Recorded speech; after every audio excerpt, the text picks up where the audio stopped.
love it. This is a Kel-Tec Rdb. It's a 5.56 chambered bullpup rifle.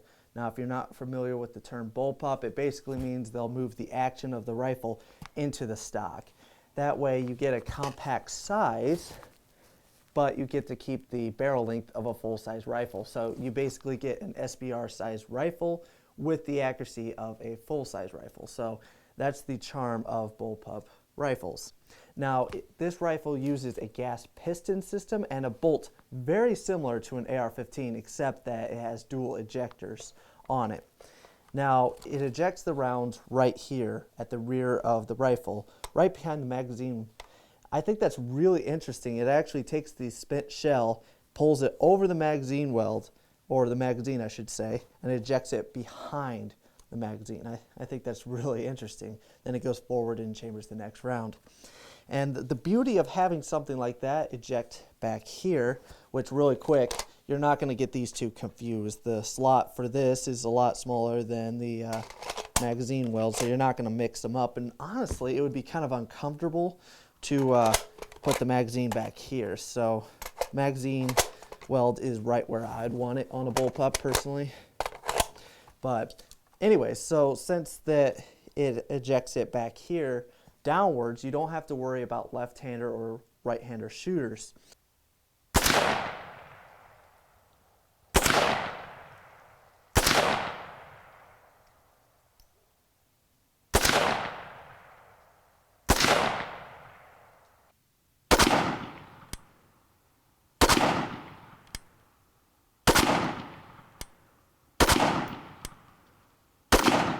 The bolt release is on both sides. The magazine release is located right behind the pistol grip, so right in the middle. The safety and selector is on both sides, as you can see. It's right here and right here. The charging handle is currently located on the left side, but you can reverse it, so it can go on either side. As you can see from that slot, you can have it on either side of the rifle. The balance of this rifle is fantastic. I love the way it feels. It's got a fantastic trigger pull. I think it's around 5 pounds. Oh, and by the way, it has one of the loudest hammers I've ever heard. I mean, that's pretty loud. Anyways, it's got a fantastic trigger on it.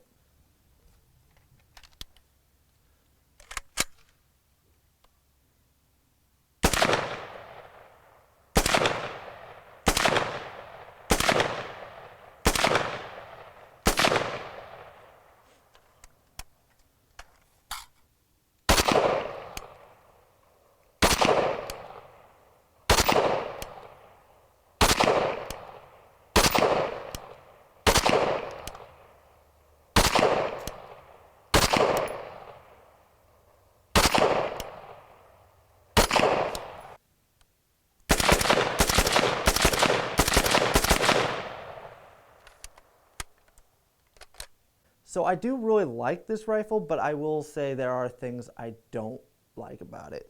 For example, the bolt release right here. So you eject the magazine and you put it in, and to make the bolt go home, you have to pull down on this little bolt release right here. I'm not a fan of pull down bolt releases. I mean, they were able to copy the bolt of an AR-15, but not the bolt release. That just seems a little odd to me. You have something that is kind of uncomfortable. What I find is the easiest way to use it is to go on top, and since it is ambi, you can just push down on both sides of it because it's on both sides and it's a lot easier. Or you can just pull back on the charging handle like this and then just let it go forward. Actually, my buddy Alex was out at the range with me last time, and I noticed he got in the habit of just pulling it back and locking it up, because you can lock that bolt release or that charging handle up in the recess, and then you just smack it down and it'll go forward. So that's how we've been shooting it. But if you want to use this bolt release, the easiest way is to push down like that. Next is the magazine release, which I've actually grown to like. It's located right here, and I can see where if you had bigger hands or something, you might accidentally bump it.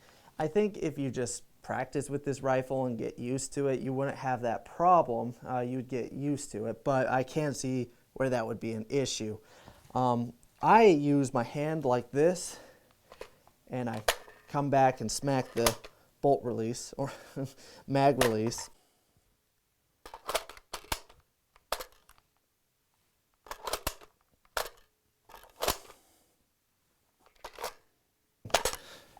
And magazines fall easily. So anyways, that is an issue with some people. And if you don't like doing that, it's not hard to just come up with your support hand. Use your index finger to hit that mag release. But there's a slot cut back here. I think a lot of people would be happy if there was a heel release where you'd grab it and hit it with your thumb instead of using your index finger. I think a lot of people would like that over what it has, but personally I've grown to like that mag release. So it's not a complaint for me, but I can see where it'd be a complaint for some people. I do like the safety selector, but I will say with gloves on, I found it a little bit uncomfortable, but without gloves, I have no problem actuating it. Oh yeah.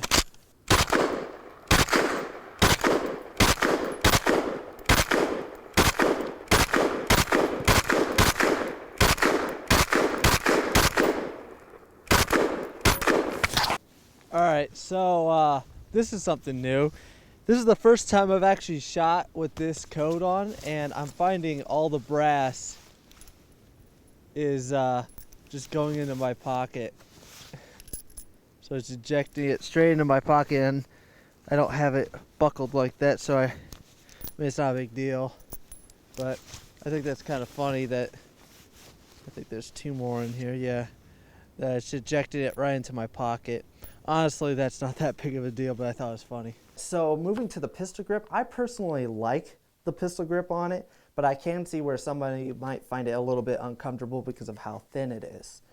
I feel like Hogue should come up with a sleeve that goes over this that might change the contour of the grip.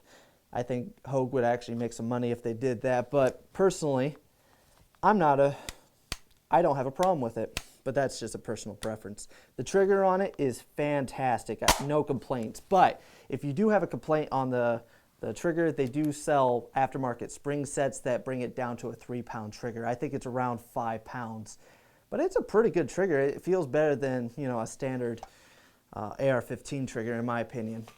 All right, so this is one genuine thing that I think that they overlooked is the rail section here. I really don't like it. It's molded into this foreguard. I really don't like it. I'm just not a big fan of polymer rails in the first place. But secondly, if you don't want to use something on here, I used a Magpul angled grip. But if you didn't want to use something like this, the rail is kind of uncomfortable to grip. I actually used this little rail cover for a while, and it definitely made it feel more comfortable. But putting this angled foregrip from Magpul really improved it for me. Make sure you get the Generation 2, by the way, because the first generation will not fit on it.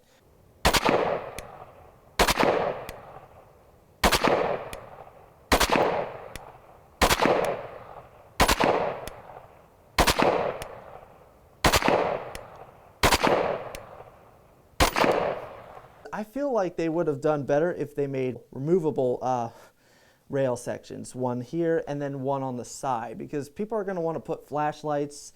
They're going to use this for home protection. That's a big thing. And with this setup, there's no way to do that. Now, I have seen some aftermarket foreguards that you can buy. Actually, I've only seen one, but I bet there'll be more. That will allow you to put rail sections on the front, but I feel like out of the box, it should have accommodated that. That's just a personal preference in my opinion. But I do like the way it looks. I used to think that Kel-Tecs looked a little bit cheap because they used the same pattern. But on this rifle, I think it looks fantastic. And I really do like it. Oh, and a really quick thing. So with this Magpul angled grip, you kind of want to put your hand up here. You got to watch that you don't put it across. Alex at the range was actually doing that, and it burned a hole in his glove. So make sure if you grab it, either grab it like this or have your hands underneath right here. So just an FYI.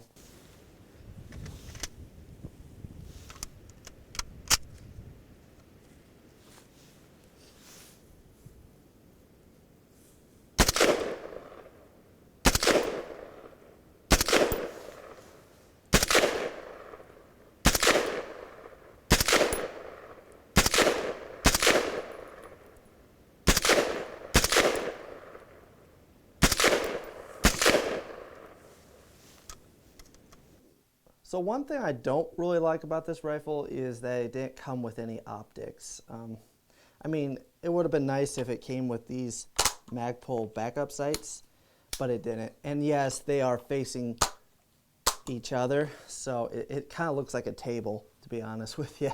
But it'll be able to be sighted in, and that's the only way I was able to put these Magpul flip-up sights. I didn't want to rely just on a red dot. So the red dot I picked was this Bushnell red dot sight. I've had this since my first rifle I ever bought. And I had this rail section, this massive rail section that I bought for some reason. I have no idea why I bought such a massive rail section. But anyways, I used what I had on hand for this rifle because I wanted to get it sighted in and shoot it. And I was thinking about putting different optics on it. I ended up not. The looks of it kind of grew on me. I used to think it looked a little cluttered, but now it looks fine. Other than it does look like a table. You know, these are the chairs and.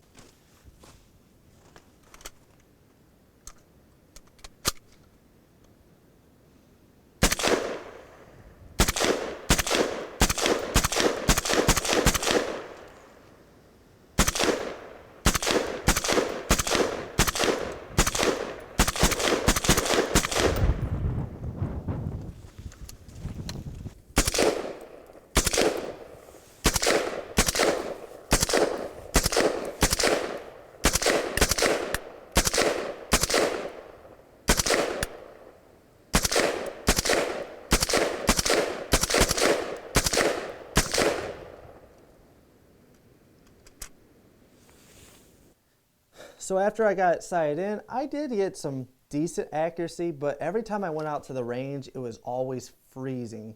And so the accuracy was never really tight. I can't imagine a rifle like this is going to be sub MOA or anything, but I was getting about 3-inch groups pretty consistently. But on the days I went, I was pretty cold and I didn't feel very steady. So if you'd like an update video eventually where maybe I bench rest it, let me know down in the comments below.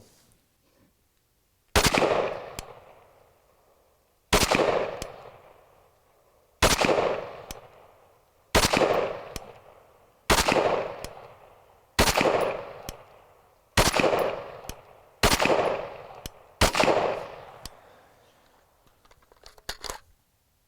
a little advice if you own this rifle is watch your screws on it. I had a couple of them right here come loose, and I lost a couple of them at the range. You're never going to find them once they fall out. So a little thing to keep in mind is maybe get some Loctite, and if you feel these screws coming loose, just put some Loctite on it. I also had it for the butt pad. I did have a problem with them falling out because this rubber piece that goes over it kind of held it in place, but that was coming loose, so that's a little thing you need to keep in mind so you don't lose anything at the range.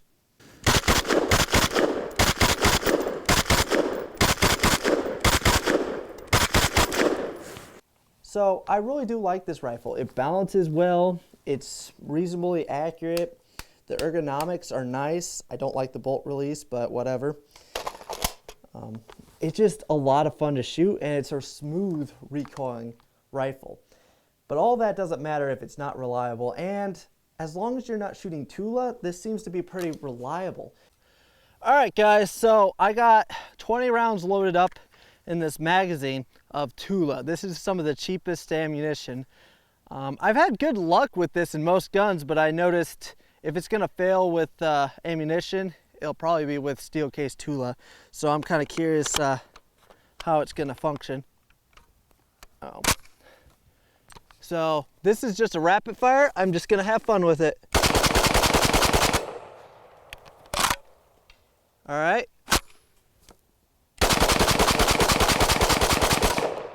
It's got a light primer strike. So Keith is here still, so I'm gonna probably have him try this. See if it goes off. But with brass case ammunition, I did have one issue. All right, so whenever I see reviews, they always say that the metal mags sometimes don't work, so I'm gonna see. I mean, it locks in positively. I don't know. Okay, that bolt release is starting to break in a little bit.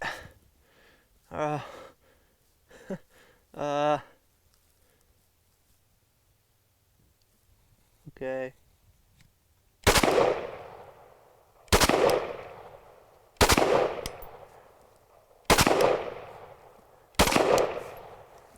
Seemed to work.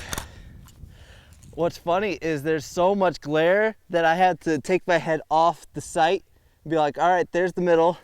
Okay, there we go. And I had to kind of reference it. So my group's not gonna be impressive. Now, I watched a video by Forgotten Weapons, and it seemed like this thing is not a military rifle. You get any amount of mud up in here because it's all exposed. It'll get behind the bolt and jam it up. Now, their test was pretty extreme, and if you haven't seen it, I definitely recommend looking it up. But that is an issue. This wouldn't be a rifle I would take into combat, at least unless they put like a dust cover that would be on the inside or something spring-loaded, so it would allow the shell to come out, but then immediately cover that hole. But I don't know if that would solve the problem. But in my experience, it's been 100% reliable other than Tula, and it's been pretty accurate. Honestly, this gun shoots really well. I love the way it looks and the way it feels. I've always wanted a bullpup rifle. I've just loved the concept of it. And then I was on Sportsman Guide and I saw this for 750 bucks. I had to go for it. When I first saw these things on the market, they were going for, I want to say $1,200. And for me, that was a little much. I mean, for a Kel-Tec, it just seemed high. But once it got down to 750, I jumped on it. And it doesn't really look that cheap. I think right here looks a little cheap where the seam is. And if you look at the seams, but if you're not looking there, it looks like a really nice rifle. Not saying that it looks cheap. I'm not a big fan of seams personally.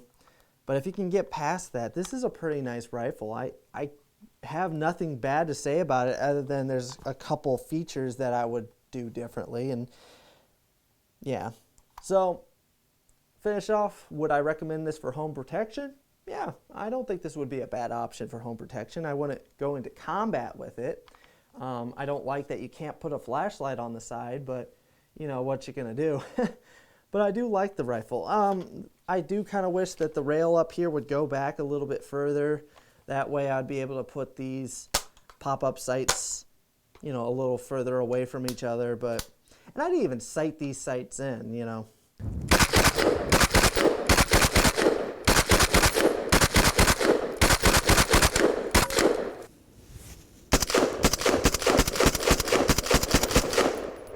I hope you guys enjoyed this video. Stay tuned. There's going to be a lot of cool stuff coming up in the future. I would love to hear your input on what you'd like future content to be. So